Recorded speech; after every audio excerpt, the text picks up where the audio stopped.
¿Qué tal? Qué gusto que estemos juntos este martes 24 de marzo, con la meditación número 44 de la serie Siguiendo las huellas de Jesús de Nazaret.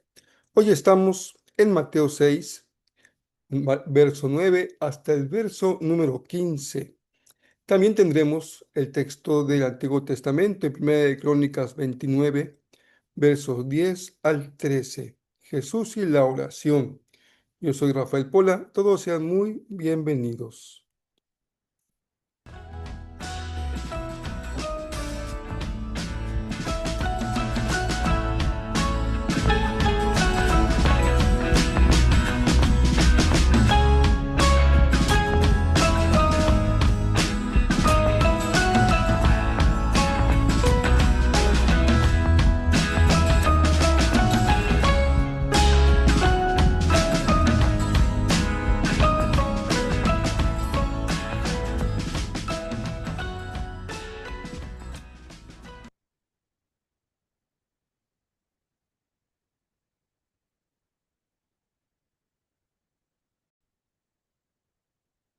Qué gusto que continuemos hoy nuestra meditación sobre la serie Siguiendo las huellas de Jesús de Nazaret.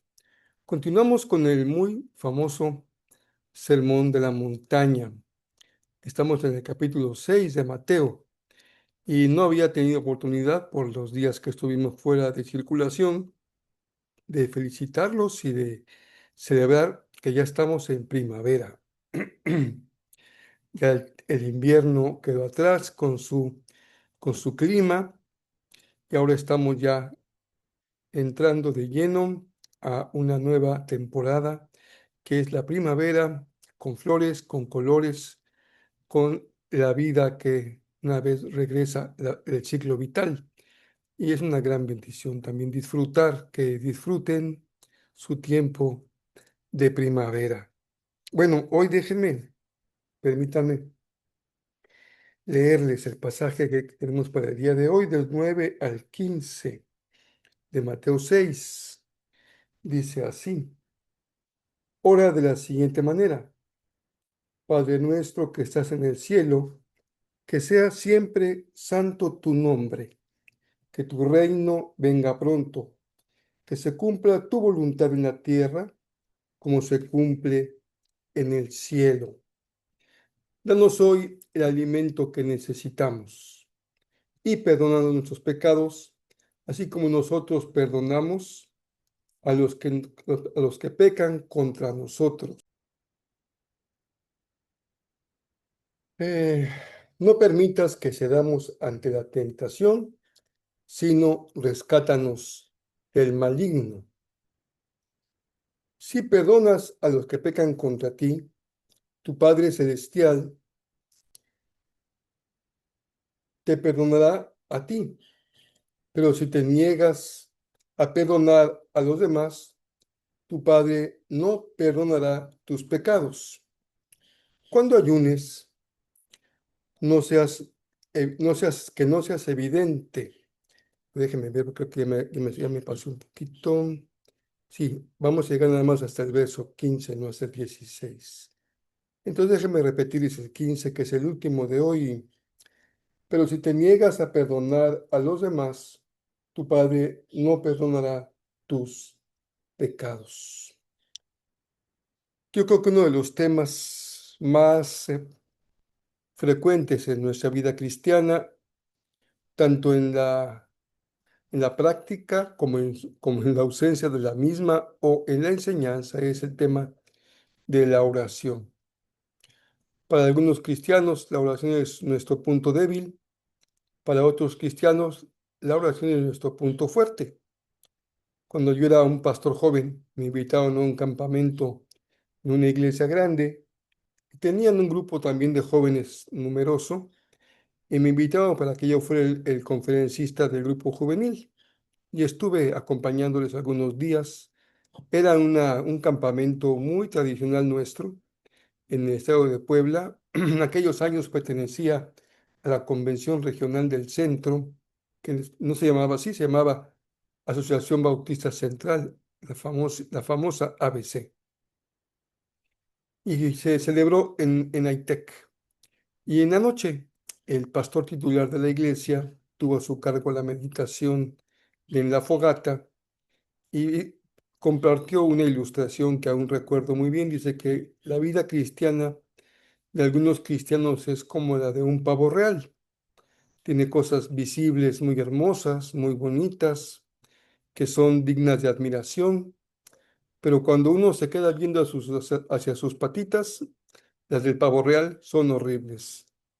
Y decía, así es la vida de oración de algunas personas. Todo parece muy hermoso, pero su vida de oración es la parte más deplorable y más débil de su vida cristiana. Yo no sé cuál sea tu experiencia respecto a la oración, pero sí sé que siempre podemos dar un paso para mejorar.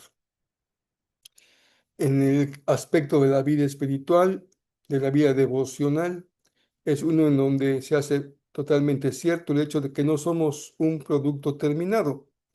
Nunca dejamos de profundizar, mejorar nuestra relación personal con Jesús. En la historia del cristianismo, más que un debate doctrinal, se ha entendido el Padre Nuestro de dos maneras en la práctica. Dos maneras, por lo menos. La primera se entiende como el Padre Nuestro es una oración que hemos de repetir tal cual, como si repitiéramos un salmo. Era común en Israel que se usara el libro de las oraciones, incluyendo los salmos. Así que cuando Jesús enseña el Padre Nuestro, había un terreno listo para que el Señor contribuyera con su propia oración, como solían hacerlo los rabinos con sus discípulos. Si te das cuenta, en el texto de Lucas dice que un discípulo le pidió a Jesús, enséñanos a orar, así como Juan le enseñó a sus discípulos. Pareciera que Juan tenía su propia oración, que los discípulos de Juan habían aprendido como su característica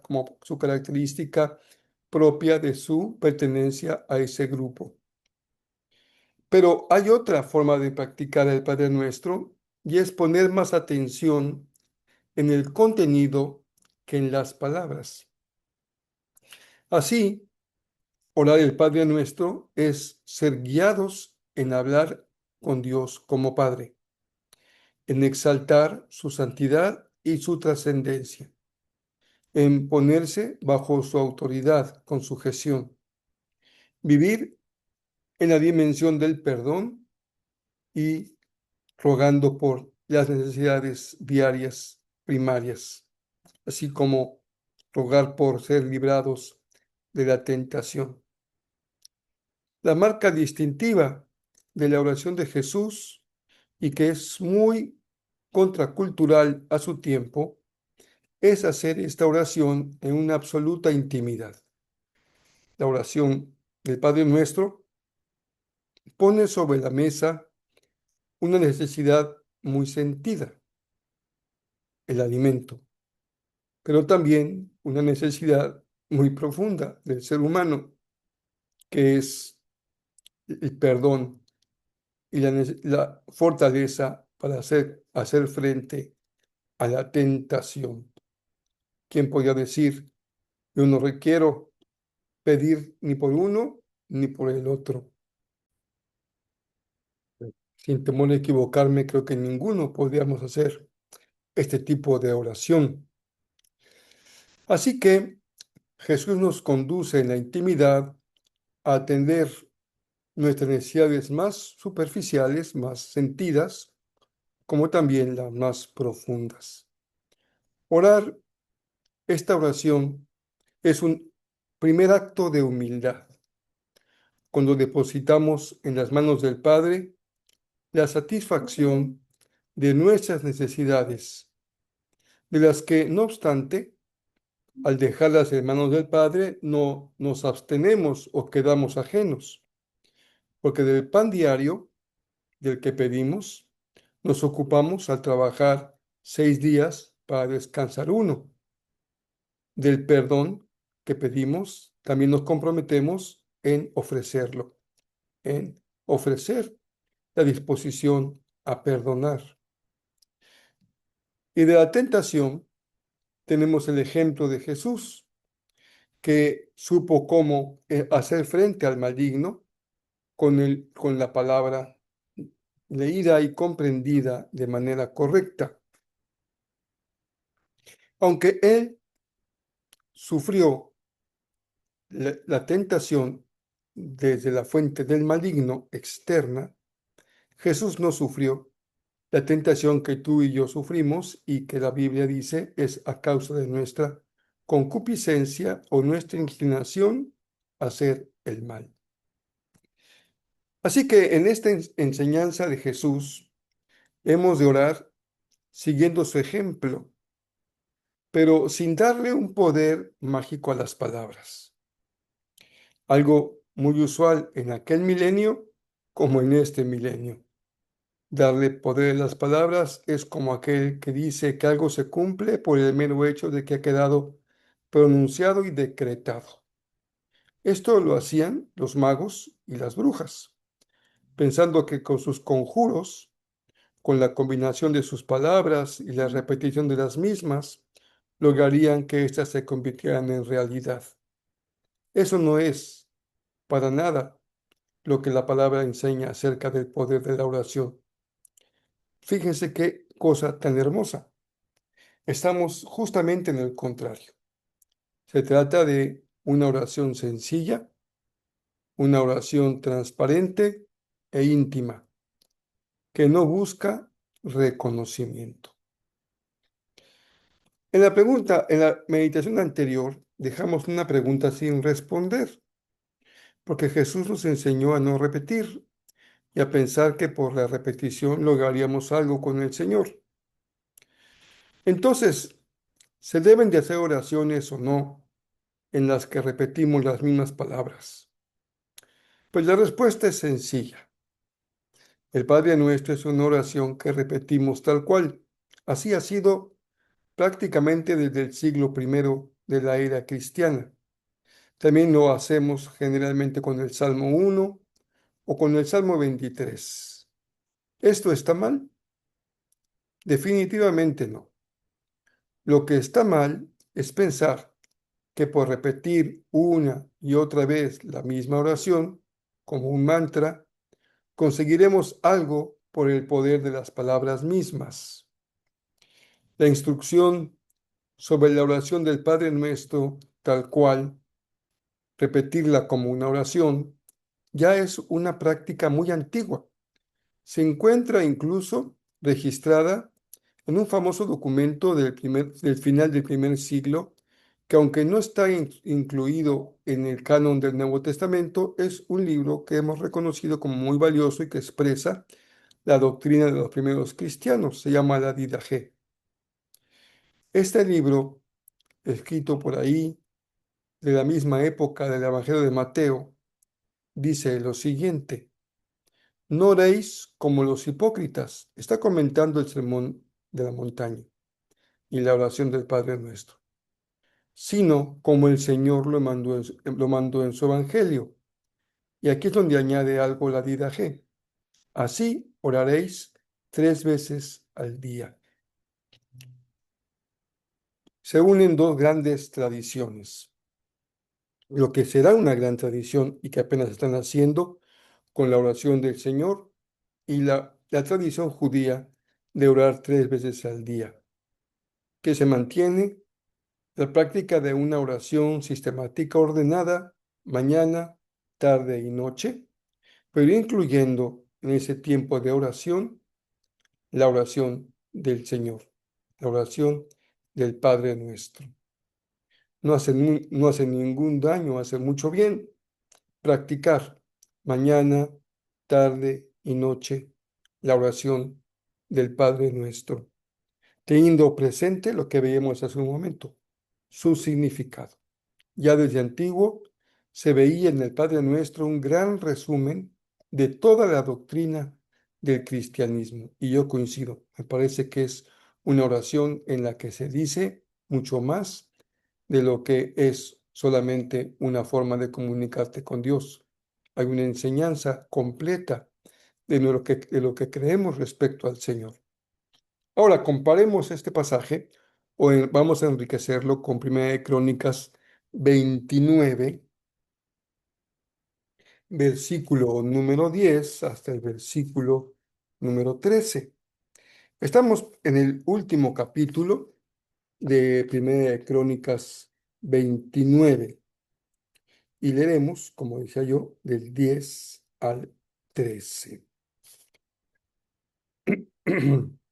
Es una oración de alabanza de David, del gran rey de Israel. Luego, David alabó al Señor en presencia de toda la asamblea. Vean que aquí hay algo muy particular. Se trata de una oración pública.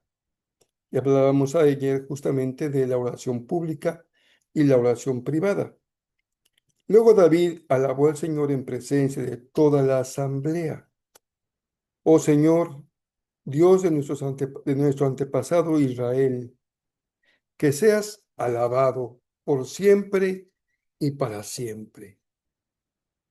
Tuyos, oh Señor, son la grandeza, el poder, la gloria, la victoria y la majestad.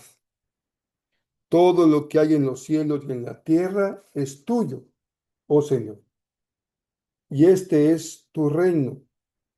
Te adoramos como el que está por sobre todas las cosas. La riqueza y el honor solo vienen de ti, porque tú gobiernas todo. El poder y la fuerza están en tus manos. Y según tu criterio, la gente llega a ser poderosa y recibe fuerzas. Verso 13. Oh Dios nuestro, te damos gracias y te alabamos tu glorioso nombre y alabamos tu glorioso nombre. ¿Qué les parece esta oración paralela de David con la oración del Padre nuestro? Preciosa la oración. Si quieres hacerla tuya hoy y adorar al Señor con nuestra oración, sería algo muy, muy hermoso. Bueno, una muy importante filósofa, Simone Weil, que se convirtió en toda una mujer espiritual y una fortaleza espiritual muy, muy, muy, muy, muy profunda. En alguna vez hablaremos sobre ella. No es una cristiana clásica, tradicional. Para algunos tal vez verían su obra con mucha sospecha, pero vale la pena considerar lo que ella dijo sobre el Padre Nuestro. Y dice así: el Padre Nuestro contiene todas las peticiones posibles. No se puede concebir ninguna oración que no esté ya encerrada en él. Esta frase se desprende de una de sus obras llamada A la espera de Dios. Oración sencilla, sin espectacularidad, en privado y poniendo atención en lo que la oración del Padre Nuestro nos enseña sobre nuestra relación con Dios. Les abrazo con mucho cariño y por aquí nos vemos, si Dios lo permite, el próximo día miércoles, que ya es mitad de semana.